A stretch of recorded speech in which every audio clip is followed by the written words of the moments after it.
One night in 2010, my father returned home from a long distance journey. This was around 10 p.m., and he told us that he had some mad cravings for coffee. So my mother put some water on the stove and gave my brother and I some money to go get a sachet of coffee from a nearby shop. We were only trying our luck since we expected all the shops to be locked at that time of night. Outside the house, my brother and I discovered most of the shops had closed for the day, but then we knew a particular one that used to stay open till around 12. We decided to give it a try, but this meant that we had to pass through a dark, bushy path. Mind you, I was only 15 at the time. My younger brother was 14. We were humming to our favorite song at the time, Lady Gaga and Beyonce's Telephone. I can never forget that.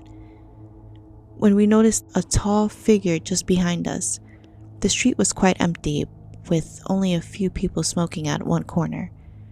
This figure, obviously a man, tall and menacing, followed us till we got to the dark path.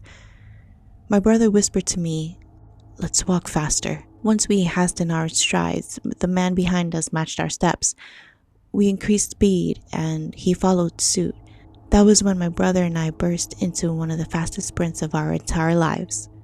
I can't tell if he followed us, but all I know is that we got to that shop. Luckily, they were still open. Panting and scared, we told our story to the shop owner, who helped us put a call to our father to come pick us up.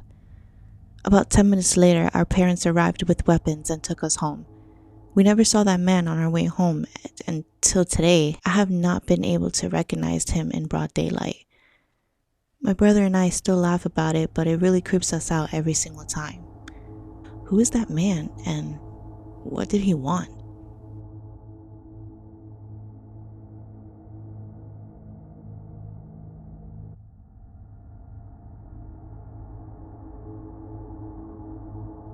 I was roughly about 18 or 19 years old, so almost 13 years ago now. My friend at the time asked me if I wanted to go ghost hunting with him and this other group, one of the members he was trying to get to know on a closer level.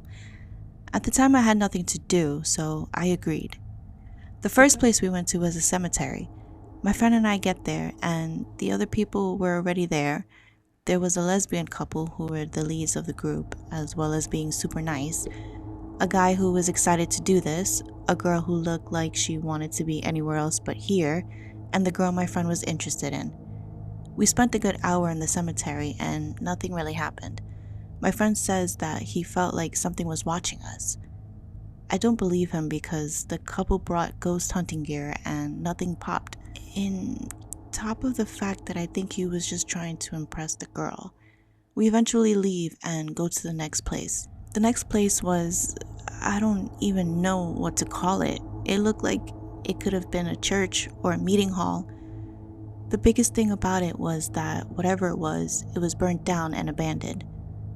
You would think not much remained, but it was such an old building that it was made out of cement bricks, so only the flooring, ceiling, and windows were gone. Though the real frightening thing about the building was the fact that it was so far out from the city that it was a place where people went to use drugs.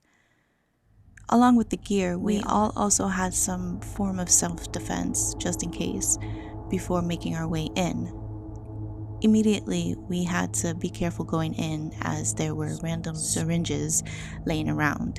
The ground inside was dirt, stone, and the old wood flooring that was stomped into the ground with trash, debris, and needles scattered about.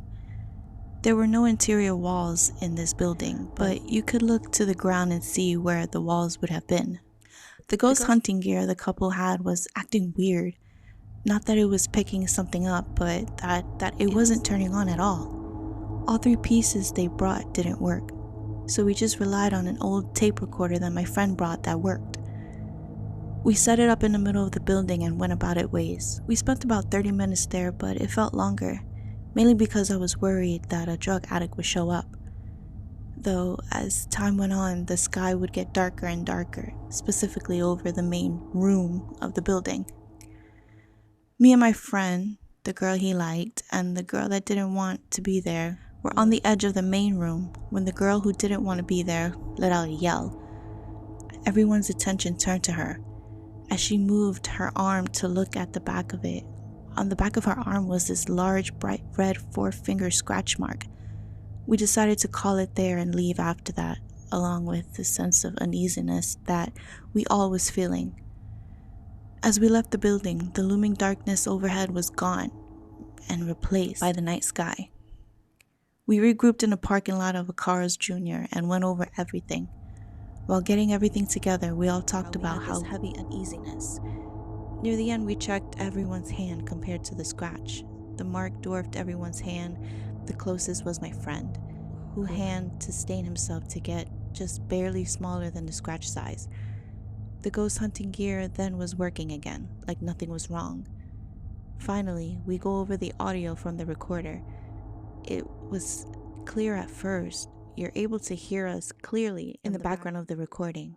Then the sound of wind blowing loudly was heard, like you were in the middle of a storm. But there was no wind that night, though you can still hear us.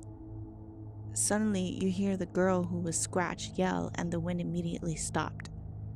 I don't know what we encountered, but it obviously didn't want us there.